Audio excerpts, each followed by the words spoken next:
साईं तेरे चरणों में कोटि प्रणाम।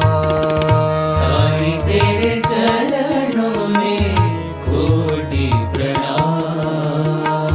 साईं तेरे चरणों में कोटि प्रणाम। साईं तेरे चरणों में कोटि प्रणाम। शरण में ले लो साईं प्रभो। शरण में ले लो साईं प्रभो। शरण में ले लो साईं प्रभो। शरण में ले लो साईं प्रभो। साईं नमस्कार। प्रारंभ करो, जारी रखो। इसी विचारधारा से साईवाणी को प्रारंभ किया और इस साईवाणी को प्रारंभ करते हुए मुझे बड़ी खुशी है कि मैं आज लगातार 5 महीने से पूरे विश्व के लोगों को, साई भक्तों को और खासकर मेरे प्रिय भाई बहनों को संबोधित करता हूँ। मुझे बड़ी खुशी होती है कि साईं बाबा के विचार मेरे जैसे आम इंसान की तरफ से आपके पास पहुंच रहे हैं और बाबा ने मुझे जो शक्ति दी है, मैं उनका सेवक हूँ, नम्र सेवक हूँ।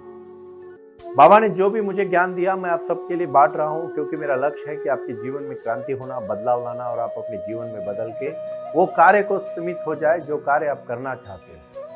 कुछ कर गुजरने के लिए मौसम नहीं मन चाहिए, साधन तो जुट जाएंगे, संकल्प का धन चाहिए। इसी विचारधारा के प्रति मैंने साईवाणी को प्रारंभ किया था और आज इस विषय पे मैं अकेला चला था और आज 2 करोड़ से ऊपर ज्यादा लोग साईवाणी से जुड़ गए।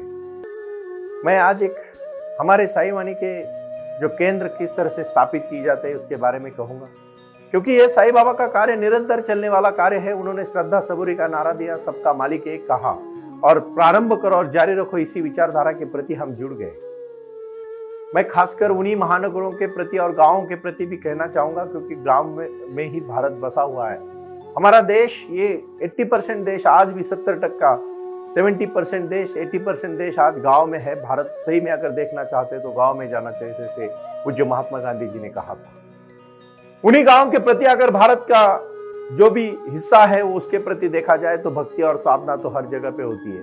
जहां जहां इंसान है और उनके जीवन में क्रांति करने की क्षमता है, जो भी है अंदर है, जो भी है अपने भीतर है, सुख है अपने भीतर है, दुख है अपने भीतर है। और जब तक हम अपने भीतर को नहीं जान पाते, मैं छोटी सी कहानी से शुरुआत करता हूं और आज मैं कहानी कहना चाहूंगा। एक इंसान था और वो बहुत परेशान हो जाता है अपनी जिंदगी में, निजी जिंदगी में। तो सोचता है कोई जल्दी पैसा कमाने का काम करे और चोरी करने का काम करने का सोचता है। हाथ में बंदूक लेके वो चलता है और कहता है कि मैं अभी बंदूक लेके जाऊंगा, किसी के घर में जाऊंगा, डाका डालूंगा, पैसा लूंगा और जिंदगी जी पाऊंगा। एक घर में वो चला जाता है, तो जैसे ही घर के पास चला जाता है, हाथ में बंदूक लेता है और दरवाजे को थोड़ा सा टच करने के बाद, स्पर्श करने के बाद दरवाजा खुल जाता है। उसको भी समझ में नहीं आता, पर जैसे अंदर चला जाता है देखता है कि एक इंसान बंदूक लेके सामने से खड़ा है और अब ऐसा लग रहा है कि वो बंदूक मारेगा, खुद के स्वसंरक्षण के लिए गोली मारेगा और इसीलिए ये भी अपना डरता है और उसको मारने के लिए जोर से गोली मार देता है। जैसे ही गोली मार देता है, पूरे दर्पण इधर उधर फैल जाता है। कोई वहां खड़ा नहीं था, इसकी ही परछाइयां उसको दर्पण में दिखी थी, आईने में दिखी थी। भाई और बहनों, जो अपने मन में बसा हुआ है वही हम देखते हैं। घृणा और त्याग, समर्पण और भावना, दुश्मनी इतना लोग जीते हैं कि दोस्ती करना भूल जाते हैं। आखिरी में एक ही चीज आपके साथ रहेगी और वो है प्यार, वो है समर्पण, वो है एक दूसरे के प्रति अपनापन, लगाव। प्रेम ही वो शक्ति है जो आपको हमेशा जीवित रख सकती है, समाधान के साथ, तृप्ति के साथ, शांति के साथ। अगर प्रेम नहीं है तो कुछ भी नहीं है। उस इंसान ने देखा कि दरवाजा जैसे ही खुला और उसने गोली मारी, उसको लगा अंदर से कोई बंदूक लेके खड़ा है, क्योंकि वो डरा था कि अंदर कोई होगा। अंदर कोई नहीं था। हमारे अंदर भी जो हम सोचते हैं, क्यों लोग डरते हैं इतने एक दूसरे से? क्योंकि उन्होंने उनके प्रति घृणा की है। कहीं ना कहीं उनको डर लगता है कि मैंने अगर कांटे बोए हैं तो मुझे याद है कि कांटे ही उगने वाले हैं, ना कि वहां फूल उगेंगे। जो आप करते हो वही आप अपने जीवन में पाते हो। अगर कोई इंसान सच्चे दिल से अच्छा रहेगा तो उसको डर किस बात का? अगर किसी ने किसी का बुरा ही नहीं किया है जीवन में, उसको डर किस बात का? अपने को डर इसलिए लगता है कि हमारे मन ने कभी ना कभी, कहीं ना कहीं कुछ ना कुछ तो गलतियां की है, और उस गलतियों को सुधारने का एक रास्ता मैं कहना चाहूंगा, और वो है साई ध्यान। और साई ध्यान के पास हम तभी पहुंच सकते हैं जब हम साई क्रिया करेंगे, और इसके लिए आपको साई वाणी सुनना पड़ेगा। आज मैं सभी शहरों को और गांवों के मेरे साई के परम भक्तों को मैं आज एक विनती करना चाहता हूं।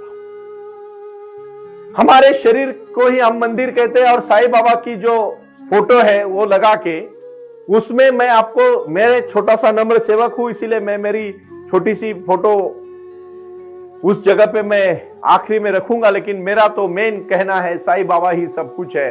बाबा के उस मूर्ति के पास फोटो रख के हम शाम को 6 बजे और 7 बजे 1-1 घंटे के 2 सेशंस होंगे। खासकर मैं उन महिलाओं को और उन भाइयों को विनती करूंगा कि 2 अलग अलग दायरे में बैठे, एक साइड में महिलाएं बैठेगी बहनें, एक साइड में भाई बैठेंगे, और पहले सबसे पहले शुरू होगा पूरा साई का भजन। 5 मिनट साई का भजन चलेगा। हम जो उसकी लिंक अपने YouTube चैनल पे, साई वाणी इस YouTube चैनल पे आप देख सकते हो। उसके बाद मेरा जो भी 3 मई 2023 से लेके आज तक जितने भी आस्था भजन, आस्था, ये सभी वीडियोस साई वाणी YouTube चैनल पे है। उस चैनल को आप लिंक करो, वहां से एक वीडियो 3 मई से वीडियो शुरू होंगे, उसका पहला वीडियो 3 मई वाला ले लो और उसको 20 मिनट लगाओ। उसके बाद 20 मिनट में आपको साई क्रिया करनी है, शांत बैठना है। सबसे पहले बाह्य ऊर्जा को, पूरे श्वास को बाहर फेंकना है, और आपको पूरे तरह से बाहर फेंकने के बाद 5 बार ये क्रिया करनी है, और फिर आपको 10 मिनट अनुलोम विलोम करना है। अनुलोम विलोम से पहले आपको कपालभाति करनी है। कपालभाति के बाद आपको ये दोनों उंगलियां ऐसी पकड़ के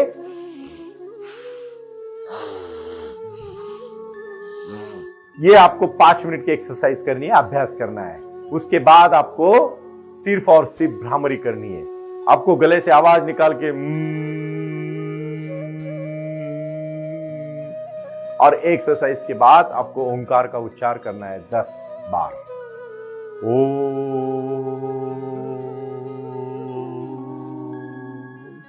ये क्रिया 20 मिनट होने के बाद आपको शांति से मेडिटेशन में जाना है।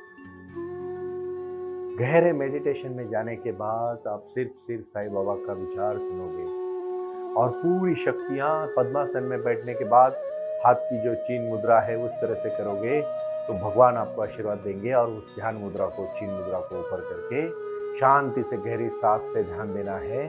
और जैसे जैसे आप अंदर सांस लोगे पूरी पॉजिटिविटी आपके अंदर आएगी, और जैसे बाहर सांस छोड़ोगे पूरी निगेटिविटी बाहर चली जाएगी। यही शक्ति से आपकी ऊर्जा बढ़ने वाली है, और यही ऊर्जा आपकी जीवन की ऊर्जा है। शांति से 20 मिनट बिल्कुल बिना हिले, कुछ भी मन में नहीं, मैं सकारात्मक सोच रहा हूँ और मेरे जीवन में सब कुछ अच्छा हो रहा है, मैं बहुत पॉजिटिव सोच रहा हूँ, बाबा मुझे आशीर्वाद दे रहे हैं। और हमारे इस मार्गदर्शन में मैं एडवोकेट डॉक्टर सुनील नाना साहेब करपे आप सबको मार्गदर्शन करने के लिए प्रयास कर रहा हूँ। इसी बातों को लेके हम आगे जा रहे हैं। ये 20 मिनट का एक्सरसाइज जैसे ही खत्म होगा, हल्के से आपको हाथ में हाथ घस के आंखों पे रख के आंख खोलने हैं। ये 20 मिनट की एक्सरसाइज पूरी आंख बंद करके आपको करनी है, उसको हम कहेंगे साई ध्यान।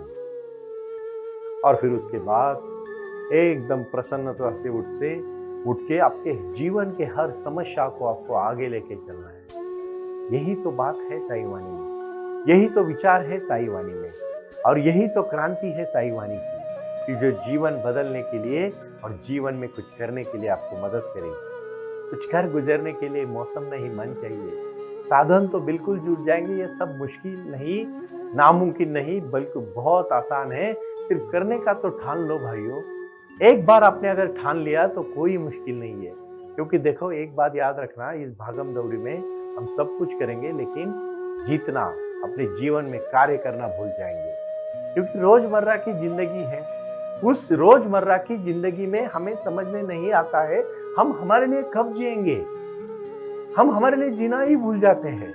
मैं बार बार क्यों कहना चाहता हूँ कि साई क्रिया और साई ध्यान ही जीवन का लक्ष्य है। इसीलिए साई बाबा ने अपने सभी भक्तों को श्रद्धा और सबूरी का नारा दिया, आशीर्वाद दिया और क्रांति करने के लिए कहा कि उठो और चलो, तब तक मत रुको जब तक आप उस चीज को हासिल नहीं कर पाते। आज का कहने का गुरु मंत्र बहुत बड़ा गुरु मंत्र है। ये क्रांति है, क्रांति। और ये क्रांति को हम सजगता से देखेंगे क्योंकि यही क्रांति हमारे जीवन की सबसे महत्वपूर्ण क्रांति है। हमें उठना है, जागना है और तब तक नहीं रुकना है जब तक हम हमारी मंजिल को पा नहीं लेते। अभी इस समय बहुत सारे मेरे मित्र प्रश्न पूछते हैं कि सुनील जी कौन से कपड़े परिधान करने चाहिए साई क्रिया और साई ध्यान को शाम को, जब हम, खासकर मैं शाम का समय इसलिए बोल रहा हूँ, जिनको शाम को नहीं होगा वो सुबह भी कर सकते हैं। लेकिन याद रखना, ये अभ्यास करोगे तभी कुछ कर पाओगे। खासकर हो सके तो सैल कपड़े पहनो। अगर मेरे भाई है तो मैं उनको कहूंगा कि आप एकदम ट्रैक पैंट भी पहन सकते हो और हल्की से एकदम कपड़े, एकदम सैल कपड़े, जीन पैंट पहन के नहीं बैठेंगे।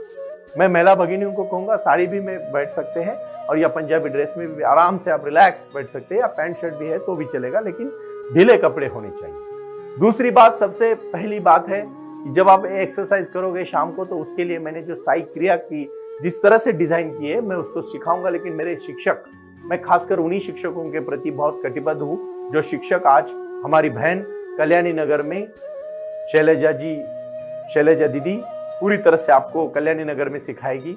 सुनील भाई आपको कोरेगांव पार्क में सिखाएंगे। ये सभी हमारे सुदर्शन जी आपको पिंपरे सौदागर में सिखाएंगे। ये सभी भाई और बहन, हमारा बालाजी आपको पिंपरे नीलक में सिखाएगा। ये सभी, जैसे विमान नगर में हमारे दिनेश भाई है, वडगांव शहरी में हमारे योगेश भाई है, जो हमें वो सब कार्य में हमसे जुड़े हैं। और मैं कहूंगा कि खासकर मेहमाने साहब हमारे मित्र है, कांबले साहब मित्र है, वागुली में हमारे कुछ परिचित मित्र है, शिरूर में है सचिन जी, कातोरे जी हमारे मित्र है, और सभी जगह से आप सब भाई बहन और हमारे साई वाणी के टीचर जो जुड़ रहे हैं, जो क्रांति करना चाहते हैं।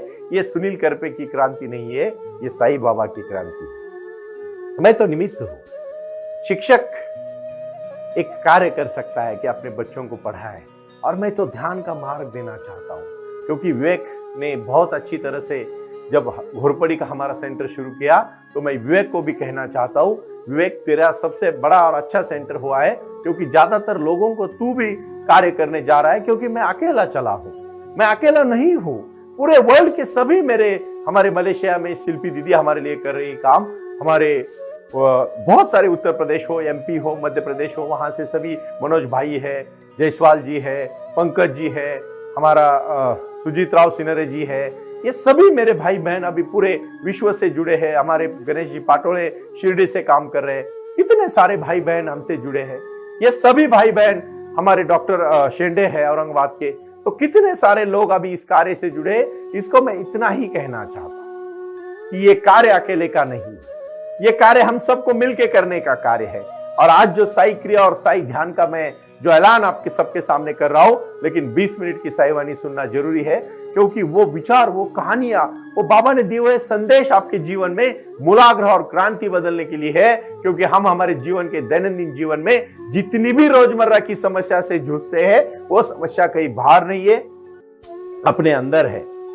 मन में ही सब कुछ है, अपने अंदर ही सब कुछ है। अगर अपने अंदर खुशी है तो बाहर खुशी दिखेगी, अपने अंदर दुख है तो बाहर नरक दिखेगा। क्योंकि अंदर ही सब कुछ अगर है तो हम कितना अंदर जाते हैं। हम तो पूरे बाह्यांग के प्रति देखते हैं, अंदर तो झांकते भी नहीं है। और इसीलिए मैं कहना चाहता हूं कि उठो, चलो, पहले अपने अंदर जाओ, अपने मंदिर को पहले स्वच्छ करो, अपने मंदिर में जो मूर्ति है, जो उसकी साधना है, उसकी आराधना करो। और देखो भाई और बहनों, ये विश्व का लक्ष्य है, जीवन में कहीं पहुंचना है तो जीवन को, अपने लक्ष्य को पूरा करना है, साझा करना है। कटिबद्धता है मेरी उन सभी, मेरे सभी, खासकर मैं शिष्य तो नहीं कहूंगा मेरे, लेकिन मेरे भाई बहनों को मेरी विनती है कि आओ, साई के दरबार में जुड़ो। वो आए और आकर चले गए, मौन रहे और कुछ कह गए। कुछ था जो बिन बाटे ही बट गया, जल उठे दिए और अंधेरा छट गया, जल उठे दिए और अंधेरा छट गया। आज का यही मेरा संदेश है कि अपने अपने एरिया में सभी साई भक्तों को मैं ऐलान करना चाहता हूं कि साई वाणी का शाखा शुरू की जाए, साई वाणी का सेंटर शुरू किया जाए, जिस सेंटर में मैं आप सबको मैंने जहां पूरी तरह से श्रद्धा के साथ बाबा की एक मूर्ति का फोटो जो है, एक फोटो है बाबा का, वही फोटो लेके ही आपको शुरुआत करनी है, क्योंकि वो अधिष्ठान प्राप्त किया हुआ फोटो है, उसमें सभी डायरेक्शंस लिखी हुई है। इसी को मैं कार्य के साथ प्रारंभ करना चाहूंगा और मैं फिर से कहना चाहता हूं, उठो जागो, प्रारंभ करो, जारी रखो। यही आज का संदेश है। प्रणाम। ओम साई राम। प्रारंभ करो, जारी रखो। इसी विचारधारा से साई वाणी का प्रारंभ हुआ। शिरडी के साई बाबा का आशीर्वाद पाके खुद अपने जीवन में एडवोकेट डॉक्टर सुनील नाना साहेब करपे जी ने साई वाणी के इस कार्यक्रम को प्रारंभ करते हुए 21वीं सदी को सही में साई बाबा के आशीर्वाद से लोगों के जीवन में बदलाव एवं खुशियां लाने के लिए साई वाणी का प्रारंभ किया। लगातार लोग साई वाणी को सुनते आ रहे हैं। साई कृपा जो साई ध्यान से जुड़ी हुई है, क्योंकि मेडिटेशन ही एक ऐसी शक्ति है जो जीवन में क्रांति ला सकती है, बदलाव ला सकती है और खुशियां दे सकती है। लेकिन उसके लिए प्राणायाम बहुत महत्वपूर्ण है और अपने संकल्प के प्रति अडिग रहकर उन्होंने प्राणायाम की श्रृंखला को अपनी शक्ति से जोड़ा और उसको साई क्रिया के माध्यम से साई ध्यान के प्रति वो लगातार लेके चले गए। इन सब क्षेत्रों के लिए एक ऐसा परिक्षेत्र होना चाहिए जहां लोग आए और रुके। शिरडी में साई बाबा के समाधि के आशीर्वाद के बाद उनको ज्ञान और ध्यान दोनों की शक्ति देने का प्रयास किया जा रहा है। इसीलिए साई बाबा की 65 फुट हिंदुस्तान की सबसे बड़ी प्रतिमा बनाकर वहां बाबा का मेडिटेशन सेंटर खोला गया है। साई आंगन इस नाम से यह जाना जाता है। देऊळगाव गाड़ा, तालुका दौंड, जिला पुणे, यहाँ साई आंगन की और बारामती क्षेत्र में साई आंगन में इसी क्षेत्र की निर्मित करते हुए उन्होंने यहाँ निजी व्यवस्था के साथ बच्चों के लिए गुरुकुल सिस्टम का इंग्लिश माध्यम का स्कूल, जहाँ बच्चे पढ़े और जहाँ बच्चे गुरुकुल में रहकर गुरुकुल के माध्यम से गुरुर ब्रह्मा गुरुर विष्णु गुरुर देवो महेश्वरा गुरु साक्षात परब्रह्म तस्मै श्री गुरुवे नमः इसका ज्ञान ले पाए। इसी के लिए इसे पूरी तरह से सीबीएसई एवं गुरुकुल के माध्यम से बच्चों को एक सुजान एवं भारत का एक ज्ञानी और अच्छा नागरिक बनाने के लिए वे ये कर रहे हैं। उसी के साथ हेल्थ इज वेल्थ कहते हैं कि शरीर ही सबसे महत्वपूर्ण संपदा है और उस संपदा को आयुर्वेदा के माध्यम से लोगों को जोड़ना चाहिए। इसीलिए उन्होंने यहाँ साई वाणी आयुर्वेदा हॉस्पिटल की भी निर्मित की है और उस कार्य के लिए वो पूरी तरह जुड़ चुके हैं। पूरे विश्व से लोग साई क्रिया और साई ध्यान के माध्यम से जुड़ रहे हैं और इसीलिए उन्होंने साई वाणी trust.org इस ई कॉमर्स की भी स्थापना की है। इस ई कॉमर्स के माध्यम से हजारों करोड़ों भाई बहन को उन्होंने व्यापार करने के लिए प्लेटफॉर्म दिया। उनकी कला, उनकी क्षमता, उनका ज्ञान लोगों तक पहुंचाने के लिए साई वाणी trust.org बहुत बड़े लेवल पर महत्वपूर्ण प्रयास कर रहा है। इसीलिए यहाँ आए। ये बाबा की नगरी है। यहाँ बाबा का विज्ञान, बाबा का आशीर्वाद एडवोकेट डॉक्टर सुनील नाना साहेब करपे जी के साथ लोगों तक पहुंच रहा है। हमसे जुड़े रहने के लिए आज ही साई वाणी के ऑफिशियल यूट्यूब चैनल को सब्सक्राइब करें या अधिक जानकारी के लिए संपर्क करें 9604050607। ओम साई राम। प्रारंभ करो, जारी रखो।